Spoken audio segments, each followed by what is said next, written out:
बिल्कुल अंग्रेजी सज-धज, मुँह में चुरूट, कलाई पर सोने की घड़ी, आँखों पर सुनहरी ऐनक, जैसे कोई सिविलियन हो। चेहरे से जेहानत और शराफत बरस रही थी। वह इतना रूपवान और सजीला है, रूप कुमारी को अनुमान न था। कपड़े जैसे उसकी देह पर खिल रहे थे। आशीर्वाद देकर बोली, आज यहाँ ना आती तो मुझसे मुलाकात क्यों होती। गुरुसेवक हंसकर बोला, यह उल्टी शिकायत। क्यों न हो, कभी आपने बुलाया और मैं ना गया। मैं नहीं जानती थी कि तुम अपने को मेहमान समझते हो, वह भी तो तुम्हारा ही घर है। राम दुलारी देख रही थी कि मन में उससे ईर्ष्या रखते हुए भी वह कितनी वाणी मधुर, कितनी स्निग्ध, कितनी अनुग्रह प्रार्थनी होती जा रही है। गुरुसेवक ने उदार मन से कहा, हाँ अब मान गया भाभी साहब, बेशक मेरी गलती है। इस दृष्टि से मैंने विचार नहीं किया, मगर आज तो मेरे घर चलिए। नहीं, आज बिल्कुल अवकाश नहीं है, फिर भी कभी आऊँगी। लड़के घबरा रहे होंगे। राम दुलारी बोली, मैं कितना कह के हार गई, मानती ही नहीं। दोनों बहनें कार की पिछली सीट पर बैठी। गुरुसेवक ड्राइव करता हुआ चला। जरा देर में उसका मकान आ गया। राम दुलारी ने फिर बहन से उतरने के लिए आग्रह किया, पर वह नहीं मानी। लड़के घबरा रहे होंगे। आखिर राम दुलारी उससे गले मिलकर अंदर चली गई। गुरुसेवक ने कार बढ़ाई। रूप कुमारी ने उड़ती हुई निगाह से राम दुलारी का मकान देखा और वह ठोस सत्य एक सलाका की भांति उसके कलेजे में चुभ गया। कुछ दूर जाकर गुरुसेवक बोला, भाभी मैंने तो अपने लिए एक अच्छा रास्ता निकाल लिया। अगर 2-4 साल इसी तरह काम करता रहा तो आदमी बन जाऊंगा। रूप कुमारी ने सहानुभूति के साथ कहा, राम दुलारी ने मुझसे बताया था, भगवान करे जहाँ रहो खुश रहो, मगर जरा हाथ पैर संभाल के रहना। मैं मालिक की आँख बचाकर एक पैसा भी लेना पाप समझता हूँ भाभी। दौलत का मज़ा तो तभी है जब ईमान सलामत रहे। ईमान खोकर पैसे मिले तो क्या। मैं ऐसी दौलत को त्याज्य समझता हूँ और आँख किसकी बचाऊँ। सब सियाह सफ़ेद तो मेरे हाथ में है, मालिक तो रहा ही नहीं। केवल उसकी बेवा है, उसने सब कुछ मेरे हाथ में छोड़ रखा है। मैंने उसका कारोबार संभाला। कारोबार अगर नहीं संभाल लिया होता तो सब कुछ चौपट हो जाता। मेरे सामने तो मालिक सिर्फ 3 महीने जिंदा रहे, मगर आदमी को परखना खूब जानते थे। मुझे 100 रुपये पर रखा और 1 महीने में 200 रुपये कर दिया। आप लोगों की दुआ से पहले ही महीने मैंने 12,000 का काम किया। क्या काम करना पड़ता है? राजकुमारी रूप कुमारी ने बिना किसी उद्देश्य के पूछा। वही मशीनों की एजेंटी, तरह तरह की मशीनें मंगाना और बेचना, ठंडा जवाब था। रूप कुमारी का मनहूस घर आ गया। द्वार पर एक लालटेन टिमटिमा रही थी। उसके पति उमानाथ द्वार पर टहल रहे थे, मगर रूप कुमारी ने गुरुसेवक से उतरने के लिए आग्रह नहीं किया। एक बार शिष्टाचार के नाते जरूर कहा, पर जोर नहीं दिया, और उमानाथ तो गुरुसेवक से मुखातिब भी न हुए। रूप कुमारी को वह घर अब कब्रिस्तान सा लग रहा था, जैसे फूटा हुआ भाग्य हो। ना कहीं फर्श, न फर्नीचर, न गमले, 2-4 टूटी टाटी टिपाइयाँ, एक लंगड़ी मेज, 4-5 पुरानी खाटें, यही उस घर की बिसात थी। आज सुबह तक रूप कुमारी इसी घर में खुश थी, लेकिन अब यह घर उसे काटे खा रहा था। लड़के अम्मा अम्मा करके दौड़े, मगर उसने दोनों को झिड़क दिया। उसके सिर में दर्द है, वह किसी से ना बोलेगी, कोई उसे ना छेड़े। अभी घर में खाना नहीं पका, पकाता कौन? लड़कों ने तो दूध पी लिया है, किंतु उमानाथ ने कुछ नहीं खाया। इसी इंतजार में थे कि रूप कुमारी आए तो पकाए, पर रूप कुमारी के सिर में दर्द है, मजबूर होकर बाजार से पूरियां लानी पड़ेंगी। रूप कुमारी ने तिरस्कार के स्वर में कहा, तुम अब तक मेरा इंतजार क्यों करते हो? मैंने तो खाना पकाने की नौकरी नहीं लिखाई है, और जो रात को वहीं रह जाती। आखिर तुम कोई महाराजिन क्यों नहीं रख लेते? क्या जिंदगी भर मुझी को पीसते रहोगे? उमानाथ ने उसकी तरफ आहत होकर विस्मय की आंखों से देखा। उसके बिगड़ने का कोई कारण उनकी समझ में न आया। रूप कुमारी से उन्होंने हमेशा निरापद सहयोग पाया है, निरापद ही नहीं, सहानुभूतिपूर्ण भी। उन्होंने कई बार उसे महाराजिन रख लेने का प्रस्ताव खुद किया था, मगर उसने बराबर यही जवाब दिया कि आखिर मैं बैठे बैठे क्या करूँगी? 4-5 रुपये का खर्च बढ़ाने से क्या फ़ायदा? यह पैसे तो बच्चे के मक्खन में खर्च होते हैं, और आज वही इतनी निर्ममता से उलाहना दे रही है, जैसे गुस्से में भरी हो। अपनी सफाई देते हुए बोली, महाराजिन रखने के लिए तो मैंने खुद तुमसे कई बार कहा, तो लाकर रख क्यों ना दिया? मैं उसे निकाल देती तो कहते। हाँ, यह गलती हुई, तुमसे कभी सच्चे दिल से नहीं कहा। रूप कुमारी ने और भी प्रचंड होकर कहा, तुमने केवल मेरा मन लेने के लिए कहा।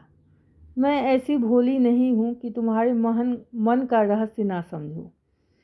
तुम्हारे दिल में कभी मेरे आराम का विचार आया ही नहीं। तुम तो खुश थे कि अच्छी लौंडी मिल गई है, एक रोटी खाती है और चुपचाप पड़ी रहती है, महज खाने और कपड़े पर, यह भी जब घर की ज़रूरतों से बचे 75 रुपलियाँ लाकर मेरे हाथ पर रख देते हो, और सारी दुनिया का खर्च। मेरा दिल ही जानता है मुझे कितनी कतर ब्योत करनी पड़ती है, क्या पहनूं और क्या ओढ़ूं। तुम्हारे साथ जिंदगी खराब हो गई। संसार में ऐसे मर्द भी हैं जो स्त्री के लिए आसमान के तारे तोड़ लाते हैं। गुरु सेवक ही को देखो, दूर क्यों जाओ? तुमसे कम पढ़ा है, उम्र में तुमसे कहीं कम है, मगर 500 का महीना लाता है, और राम दुलारी रानी बनी बैठी रहती है। तुम्हारे लिए यही 75 रुपये हैं, रार मार में ही मगन। तुम नाहक मर्द हुए, तुम्हें तो औरत होना चाहिए था। औरतों के दिल में कैसे कैसे अरमान होते हैं, मगर मैं तो तुम्हारे लिए घर की मुर्गी का बासी साग हूँ। तुम्हें तो कोई तकलीफ़ होती नहीं, तुम्हें तो कोई कपड़े भी अच्छे चाहिए, खाना भी अच्छा चाहिए, क्योंकि पुरुष हो, बाहर से कमाकर लाते हो। मैं चाहे जैसी रहूं तुम्हारी बला से। व्यंग्यबाणों का यह सिलसिला कई मिनट तक चलता रहा, और उमानाथ चुपचाप सुनते रहे। अपनी जान में उन्होंने रूप कुमारी को शिकायत का कभी मौका नहीं दिया। उनका वेतन कम है, यह सत्य है, पर यह उनके बस की बात तो नहीं। वह दिल लगाकर अपना काम करते हैं, अफसरों को खुश रखने की सदैव चेष्टा करते हैं। इसी साल बड़े बाबू के छोटे सुपुत्र को 6 महीने तक बिना नागा पढ़ाया, इसलिए तो कि वह प्रसन्न रहे। अब वह क्या करे? रूप कुमारी की खबकी का रहस्य वह समझ लेंगे। अगर गुरुसेवक वास्तव में 500 रुपये लाता है तो बेशक वह भाग्य की बलि है, लेकिन दूसरों की ऊंची पेशानी देखकर अपना माथा तो नहीं फोड़ा जाता। किसी संयोग से उसे यह अवसर मिल गया, मगर हर एक को तो ऐसे अवसर नहीं मिलते। वह इसका पता लगाएंगे कि सचमुच उसे 500 ही मिलते हैं या महज डींग है। और मान लिया कि 500 मिलते हैं, तो क्या इससे रूप कुमारी को यह हक है कि वह उनको ताने दे और उन्हें जली कटी सुनाए? अगर इसी तरह वह भी राजकुमारी से ज़्यादा रूपवती और सुशीला रमनी को देखकर रूप कुमारी को कोसना शुरू करे तो कैसा हो? रूप कुमारी सुंदरी है, मृदुभाषिनी है, त्यागमयी है, लेकिन उससे बढ़कर सुंदरी, मृदुभाषिनी, त्यागमयी देवियों से दुनिया खाली नहीं है। तो क्या इस कारण वह रूप कुमारी का अनादर करे? एक समय था जब उनकी नज़रों में रूप कुमारी से ज़्यादा रूपवती रमणी संसार में न थी, लेकिन वह उन्माद कब का शांत हो गया। भावुकता के संसार से वास्तविक जीवन में आए उन्हें एक युग बीत गया। अब तो विवाहित जीवन का उन्हें काफ़ी अनुभव हो गया। एक दूसरे के गुण दोष मालूम हो गए हैं। अब तो संतोष ही में उनका जीवन सुखी रह सकता है। मगर रूप कुमारी समझदार होकर भी इतनी छोटी मोटी बात नहीं समझती। फिर भी उन्होंने रूप कुमारी से सहानुभूति ही हुई। वह उदार प्रवृत्ति के आदमी थे और कल्पनाशील भी। उसकी कटी बातों का कुछ जवाब न दिया, शरबत की तरह पी गए। अपनी बहन के ठाठ देखकर एक क्षण के लिए रूप कुमारी के मन में जो ऐसे निराशाजनक, अन्यायपूर्ण, दुखद भावों का उठना बिल्कुल स्वाभाविक है। रूप कुमारी कोई सन्यासिनी नहीं, विरागनी नहीं, हर एक दशा में अविचलित रहे। इस तरह अपने मन को समझाकर उमानाथ ने गुरुसेवक के विषय में तहकीकात करने का संकल्प किया। 1 सप्ताह तक रूप कुमारी मानसिक अशांति की दशा में रही।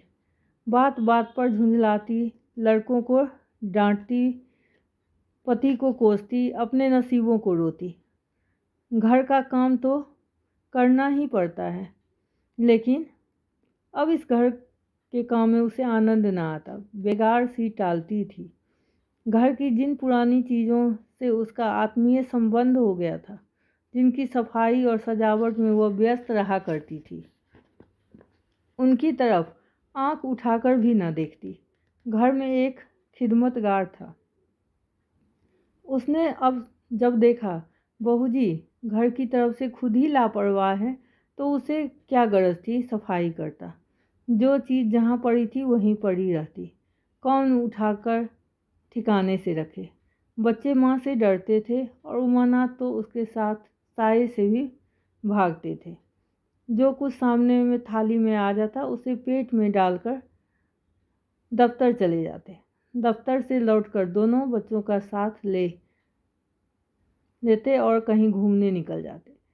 रूप कुमारी से कुछ कहना बारूद में दिया सलाई लगाना था। हाँ, उनकी यह तहकीकात जारी थी। एक दिन उमानाथ दफ्तर से लौटे तो उनके साथ गुरुसेवक भी थे। रूप कुमारी ने आज कई दिनों के बाद परिस्थिति से सहयोग कर लिया था और इस वक्त झाड़न लिए कुर्सियां और टिपाइयां साफ कर रही थी कि गुरुसेवक ने अंदर पहुंचकर सलाम किया।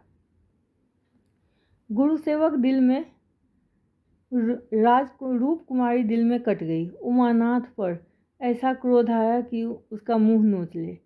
इन्हें लाकर यहाँ क्यों खड़ा कर दिया? न कहना न सुनना, बस बुला लिए। उसे इस दशा में देखकर गुरुसेवक दिल में क्या कहता होगा, मगर इन्हें अक्ल आई ही कब थी। वह अपना पर्दा ढांकती फिरती है और आप उसे खोलते फिरते हैं। जरा भी लज्जा नहीं, जैसे बेहयाई का बाना पहन लिया है। बरबस उसका अपमान करते हैं, ना जाने उसने उनका क्या बिगाड़ा है। आशीर्वाद देकर कुशल समाचार पूछा और कुर्सी रख दी। गुरुसेवक ने बैठते हुए कहा, आज भाई साहब ने मेरी दावत की है। मैं उनकी दावत पर तो ना आता, लेकिन जब उन्होंने तुम्हारी भाभी का कड़ा तगाजा है, तब मुझे समय निकालना पड़ा। रूप कुमारी ने बात बनाई। घर की कलह छिपानी पड़ी। तुमसे उस दिन कुछ बातचीत ना हो पाई, जी लगा हुआ था। गुरु सेवक ने कमरे की तरफ नज़र दौड़ाकर कहा, इस पिंजरे में तो आप लोगों को बहुत तकलीफ होती होगी। रूप कुमारी को ज्ञात हुआ यह युवक कितना सुरुचिहीन, कितना अरसिक है। दूसरों के मनोभावों का आदर करना जैसे जानता ही नहीं। इसे इतनी सी भी बात नहीं मालूम कि दुनिया में सभी भाग्यशाली नहीं होते। लाखों में से एक ही कहीं भाग्यवान निकलता है, और उसे भगवान ही क्यों ना कहा जाए। जहाँ बहुतों को दाना न नसीब हो, वहाँ थोड़े से आदमियों के भोग विलास में कौन सा सौभाग्य। जहाँ बहुत से आदमी भूख मर रहे हैं, वहीं दो चार आदमी मोहन भोग उड़ाए तो यह उनकी बेहयाई और हृदयहीनता है, सौभाग्य कभी नहीं। कुछ चिढ़कर बोली, पिंजरे में कटघरे में रहने से अच्छा है पिंजरे में निरीह पक्षी रहते हैं। कटघरा तो घातक जंतुओं का ही निवास स्थान है। गुरु सेवक शायद यह संकेत न समझ सका। बोला, मेरा तो इस घर में दम घुट जाए। मैं आपके लिए अपने घर के पास ही एक मकान ठीक करा दूंगा, खूब लंबा चौड़ा। आपसे कुछ किराया न लिया जाएगा। मकान हमारी मालकिन का है, मैं भी उसी के मकान में रहता हूँ। सैकड़ों मकान हैं उसके पास, सैकड़ों, सब मेरे अख्तियार में है। जिसे जो मकान चाहूँ दे दूँ, मेरे अख्तियार में है, किराया लूँ या ना लूँ। मैं आपके लिए सबसे अच्छा मकान ठीक करूँगा, और मैं आपका बहुत अदब करता हूँ। रूप कुमारी समझ गई महाशय इस वक्त नशे में है, अभी यूं बहक रहे हैं। अब उसने गौर से देखा, उसकी आंखें सिकुड़ गई थी, गाल कुछ फूल गए थे, जबान भी लड़खड़ाने लगी थी।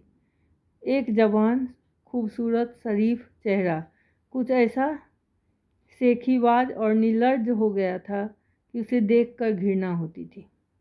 उसने एक क्षण बाद फिर बहकना शुरू किया, मैं आपका बहुत अदब करता हूँ। जी हाँ, आप मेरी भाभी हैं। आपके लिए मेरी जान हाजिर है। आपके लिए एक मकान नहीं 100 मकान तैयार है। मैं मिसेज लोहिया का मुख्तार हूँ। सब कुछ मेरे हाथ में है, सब कुछ। मैं जो कुछ कहता हूँ वह आंखें बंद करके मंजूर कर लेती है। मुझे अपना बेटा समझती है। मैं उसकी सारी जायदाद का मालिक हूँ। मिसेज लोहिया ने मुझे 20 रुपये पे रखा था, 20 रुपये पर। वह बड़ा मालदार था, मगर किसी को नहीं मालूम उसकी दौलत कहाँ से आती थी, किसी को नहीं मालूम। मेरे सिवा कोई नहीं जानता। वह खुफिया फरोश था, किसी से कहना नहीं। वह चोरी से कोकीन बेचता था, लाखों की आमदनी थी उसकी। अब वही व्यापार मैं करता हूँ। हर शहर में हमारे खुफिया एजेंट हैं। मिस्टर लोहिया ने मुझे इस फन में उस्ताद बना दिया। जी हाँ, मजाल नहीं कि मुझे कोई गिरफ्तार कर ले। बड़े बड़े अफसरों से मेरा याराना है। उनके मुंह में नोटों के पुलिंद ठूस ठूस कर उनको जवाब आवाज़ बंद कर दूं। कोई चू नहीं कर सकता। दिन दहाड़े बेचता हूँ, हिसाब में लिखता हूँ 1000, रिश्वत दी, देता हूँ 500, बाकी यारों का है। बेदरेग रुपये आते हैं और बेदरेग खर्च करता हूँ। बुढ़िया को तो राम नाम से मतलब है। 70 चूहे खा के अब हज करने चली है। कोई मेरा हाथ पकड़ने वाला नहीं, कोई बोलने वाला नहीं। यह आपके चरणों की भेंट है। मुझे दुआ दीजिए कि इसी शान से ज़िंदगी कट जाए। जो आत्मा और सदाचार के उपासक हैं, उन्हें कुबेर लाते मारता है। लक्ष्मी उनको पकड़ती है जो उसके लिए अपना दीन और ईमान सब कुछ छोड़ने के लिए तैयार हो। मुझे बुरा न कहिए, मैं कौन मालदार हूँ? जितने धनी हैं वे सब के सब लुटेरे हैं, पक्के लुटेरे डाकू। कल मेरे पास रुपये हो जाएं और मैं एक धर्मशाला बनवा दूँ, फिर देखिए मेरी कितनी वाह वाह होती है। कौन पूछता है मुझे दौलत कहाँ से मिली। जिस महात्मा को कहिए बुलाकर उससे प्रशंसा करवा लूँ। मिस्टर लोहिया को महात्माओं ने धर्म भूषण की उपाधि दी थी, इन स्वार्थी पेट के बंदरों ने, जिससे मेरा कुकर्मी संसार में न होगा। यहाँ तो लूट है। एक वकील आधा घंटा बहस करने के 500 मार लेता है। एक डॉक्टर जरा सा नस्तर लगाकर 1000 सिद्ध कर लेता है और एक जुआरी एक दिन में लाखों का वारा न्यारा करता है। अगर उनकी आमदनी जायज़ है तो मेरी आमदनी भी जायज़ है। जी हाँ, जायज़ है। मेरे निगाह में बड़े से बड़े मालदार की भी कोई इज्जत नहीं। मैं जानता हूँ वह कितना बड़ा हथकंडेबाज है।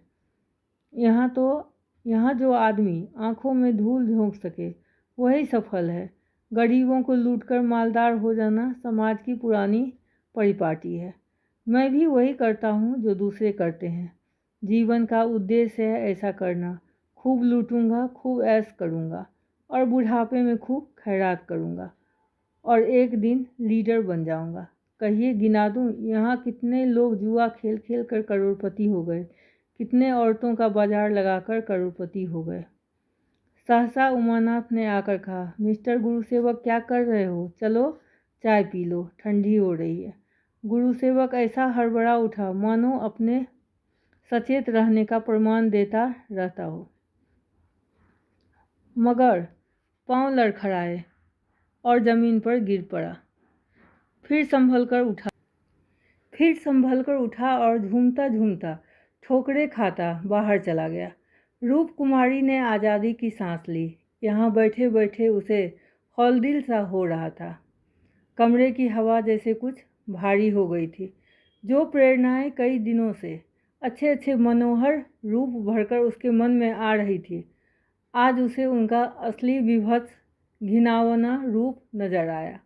जिस त्याग, सादगी और साधुता के वातावरण में अब तक उसकी ज़िंदगी गुजरी थी, उसमें इस तरह के दाव पेच, छल कपट और पतित स्वार्थ का घुसना बिल्कुल ऐसा ही था जैसे किसी बाग में सांडों का एक झुंड घुस जाए। इन दामों वह दुनिया की सारी दौलत और सारा ऐश खरीदने को भी तैयार न हो सकती थी। नहीं, अब राम दुलारी के भाग्य से अपने भाग्य का बदला न करेगी। वह अपने हाल में खुश है। राम दुलारी पर उसे दया आई, जो भोग विलास की धुन अमीर कहलाने के मोह में अपनी आत्मा का सर्वनाश कर रही है। मगर वह बेचारी भी क्या करे और गुरुसेवक का भी क्या दोष। जिस समाज में दौलत पूजती है, जहाँ मनुष्य का मोल उसके बैंक अकाउंट और टिमटा से आंका जाता है, जहाँ पग पग पर प्रलोभने का जाल बिछा हुआ है और समाज की कुव्यवस्था आदमी में ईर्ष्या, द्वेष, अपहरण और नीचता के भावों को उकसाती और उभारती रहती है, गुरुसेवक और राम दुलारी उस जाल में फंस जाएं, उस प्रवाह में बह जाएं तो कोई अचरज नहीं। उसी वक्त उमानाथ ने आकर कहा, गुरुसेवक यहाँ बैठा बैठा क्या बहक रहा था? मैंने तो उसे विदा कर दिया। जी डरता था कहीं पुलिस उसके पीछे न लगी हो, नहीं तो मैं भी गेहूं के साथ घुन की तरह पिस जाऊं। राम दुलारी ने क्षमा प्रार्थी नेत्रों से उन्हें देखकर जवाब दिया, वहीं अपनी खुफिया पड़ोसी की डिंग मार रहा था। मुझे भी मिसेस लोहिया से मिलने को कह दिया। जी हाँ। जी नहीं, आप अपनी कलरकी किए जाइए, इसी में हमारा कल्याण है। मगर कलरकी में वह ऐश कहाँ? क्यों न साल भर की छुट्टी लेकर जरा उस दुनिया की भी सैर करूं। मुझे अब उस ऐश का मोह नहीं है। दिल से कहती हो? सच्चे दिल से। उमानाथ 1 मिनट तक चुप रहने के बाद फिर बोले, मैं आकर तुमसे यह वृत्तांत कहता तो तुम्हें विश्वास आता या नहीं, सच कहना। कभी नहीं। मैं तो कल्पना ही नहीं कर सकती थी कि अपने स्वार्थ के लिए कोई आदमी दुनिया को विष खिला सकता है। मुझे सारा हाल पुलिस के सब इंस्पेक्टर से मालूम हो गया। मैंने उसे खूब शराब पिला दी थी कि नशे में बहकेगा ज़रूर और सब कुछ उगल देगा। लालचता तो तुम्हारा जीव ही था।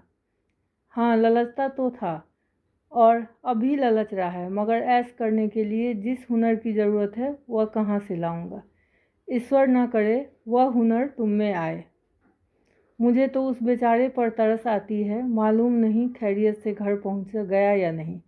उसकी कार थी, कोई चिंता नहीं। रूपकुमारी एक क्षण जमीन की तरफ ताकती रही, फिर बोली, तुम मुझे राम दुलारी के घर पहुंचा दो। अभी शायद मैं उसकी कुछ मदद कर सकूं। जिस बाग की वह सैर कर रही है उसके चारों ओर निशाचर घात लगाए बैठे हैं। शायद मैं उसे बचा सकूं। उमानाथ ने देखा, उसकी छवि कितनी दया पुलकित हो उठी है। अगर आपको मेरा चैनल पसंद आता है तो प्लीज़ चैनल को सब्सक्राइब कीजिएगा और वीडियो को शेयर कीजिएगा। तो फिर मिलते हैं एक नई कहानी के साथ।